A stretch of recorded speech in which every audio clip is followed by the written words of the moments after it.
Okay, we're going to go ahead and continue on by looking at page 20 in your FSA Review Packet. When we're doing page 20, again, you're collecting those letters throughout, so be listening for those letters. Number 130 says that a baker has 6 pounds of sugar. He divides them into three containers. He then uses one container to bake pies. Which expression shows how many pounds of sugar the baker used? So going through and using my cubes, that he has 6 pounds of sugar and he's dividing them into 3 equal containers, and he's going to use one of those 3 containers to bake pies. So which expression shows how many of the containers he used? So he has 3 containers and he's using one of the 3. So I know that's going to be one of 3. 1 out of the 3 is what he's using. And in order to show that, he has the 6 pounds. And of those 6 pounds, he's using 1 out of the 3 containers. And again, that word, oops, that's supposed to be 6. That word of is telling me to do what operation? Yeah, of is telling me to multiply. And the reason I know how to multiply and not subtract, because y'all see the word uses and you want to subtract, is because I'm not comparing like units. I cannot compare pounds to containers. So if it said he uses 1 pound, well then I would subtract, but he's using one of the containers. Pounds to containers you can't subtract, unlike units. So it is going to be 6 pounds, and then of those he's using 1 out of your 3 containers. So again, of telling you to multiply. Your correct answer for number 103 would then be A. Moving on, looking at number 104. Okay, number 104, it says, there are 2 tanks at the aquarium, tank A and tank B. Each tank has 2 sections. Part A. The volume of one section of tank A is 24 cubic feet. The volume of the other section of tank A is 96 cubic feet. What is the total volume in cubic feet of tank A? So the volume of one section of tank A is 24 cubic feet. And the volume of the other section of tank A is 96 cubic feet. So really what it's doing is really already is giving me the volume. The word cubic is telling me it's already cubed. It's already those 3 dimensions. So for instance, that would be like saying, here's one section. That one is 24 cubic feet. And then there's another section that has a different volume, and then that another section that has it is going to be 96 cubic feet. So I'm not really performing much kind of an operation. I'm not having to find the volume. It really is already there. It's taking your 2 volumes now and joining them together, meaning I'm not needing to multiply. Total is actually going to be telling me to add together the volume of that first section plus the volume of the next section. So lining up those place values and answering that question, I'm not going to do that one for you. Hopefully you would be able to answer that one just based on the concept of the total of section A and of the 2 pieces, the 2 sections of tank A. So go through that one, add that one on your own, but here is your first letter to collect is the letter N. Let's look at part B of that exact same question. I'm going to assume that you would use the answer from part A, so hopefully you got that answer. Usually part A and part B, they're dependent on one another. If you don't get part A, you're not going to get part B. So looking at part B says, tank B has the same volume as tank A. Oh, so probably need to go back and answer tank A. And I told you that before. Part B is dependent on part A. So if you can't get the first one right, you're not going to get the second one right. So what is the volume in cubic feet of the other section of tank B? So when I'm going through that, I'm looking at all the words in its totality. So I should notice that the tank has the same volume as tank A. And in tank A, I got a volume of 120.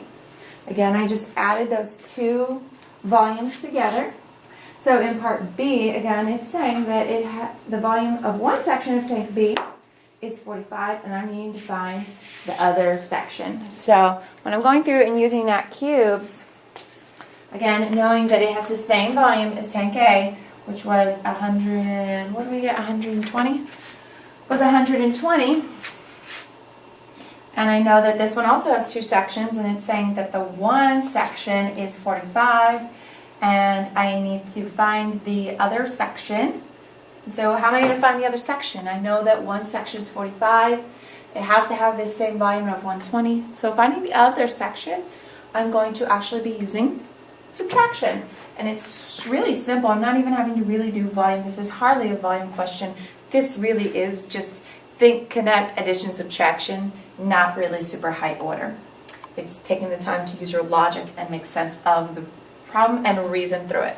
So I can't do 0 minus 5, so I am borrowing from my tens place and making that a 1, and regrouping that one group of tens into my ones place. Now I have 10 minus 5 is 5.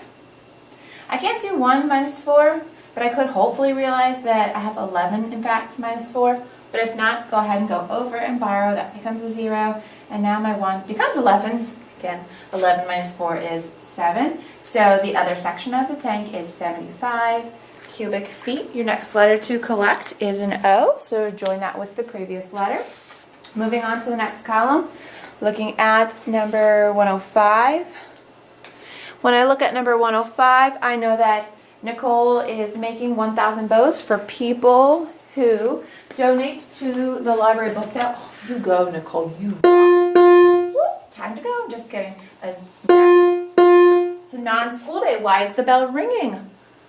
To keep me on task, no doubt. All right, so Nicole is making 1,000 bows for people who donate to the library book sale. She needs a piece of ribbon that is 7/500 meters long for each bow. How many meters does Nicole need to make the bows? Explain how to find your answer. I really like this question because I ask you guys all the time to explain. We do a lot of response chain with explaining, because when you're explaining, you're really making sense of it and making sure that you're understanding it. So again, I'm going to go through and use cubes before I do anything. I know that she's making 1,000 bows. Whew. That's how much she's going to have all together. Who donate to the library book sale? She needs a piece of ribbon that is 7/500 meters long for each bow. How many meters of ribbon does Nicole need to make the bow? So again, I'm going to go ahead and underline. I did do a little boxing and circling as we went, but you usually do that too, so really I'm just trying to save you time, not watch a 20-minute video. Anywho, so sometimes you see each and we think, oh, division, but again, I keep saying it again and again. Go back and look at your information and see what it's actually telling you. Look at that question in totality to make sure you're doing the correct operation. So I know that she's making 1,000 bows, and that she needs ribbon for each of those 1,000 bows is going to need 7/500 meters. So in this case, you're not doing division. I'm taking the amount I need for each bow, and I'm multiplying it by 1,000 bows to figure out how much she needs to make those 1,000 bows. So this really is just multiplication by a decimal. I could also recognize it as place value because 10 times greater, 10 times greater, 10 times greater. How many times should I be moving my decimal? Hopefully you realize that that's going to be 10 to the power of 3. So I'm getting 10 times greater 3 times. You should be moving over 3 place values. So anytime you're seeing 10, 100, 1,000, it's place value. How many times am I moving that decimal? So this is how much she needs for one bow, but really it's like times 10 to the power of 3. So moving that decimal over 3 times, I know I'm multiplying, it's got to get greater. It's a number greater than 1. So I'm moving it over 3 times for it to get greater. 1, 2, 3. And then recognizing that you have an empty place value there, that you're going to plug in another 0 with. So now your decimal's at the end. So how much she needs is 750.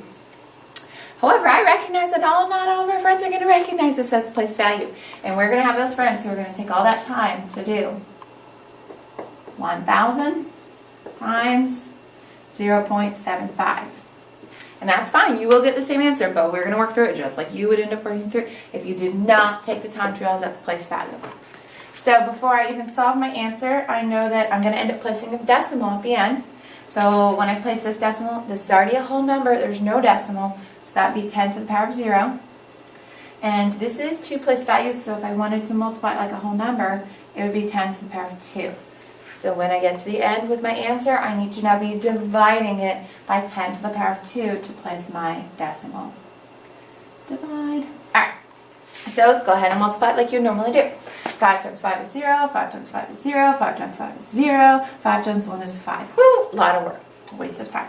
Drop my 0 because now I'm looking at my tens place, and again, it's my tens place because I'm multiplying it like a whole number. 7 times 0 is 0, 7 times 0 is 0, 7 times 0 is 0, 7 times 1 is 7. Add it, add it, add it, add it. Okay, some people will stop there and boom, that's their answer, and it's not going to work. Because you have got to remember, anytime you're dealing with decimals, you have to place that decimal. So dividing by 10 to the power of 2. And anytime you have a whole number, your decimal's at the end. So placing that decimal at the end, and then moving over those two place values. When I have decimal and 0, so you just drop it, and you get 750. So you can explain it whichever way you decided to do it, but my best bet would be to use a power of 10. 10 to the power of 3, but you could also just explain that she's needing 75 hundredths meters for each, and she's making 1,000 bows.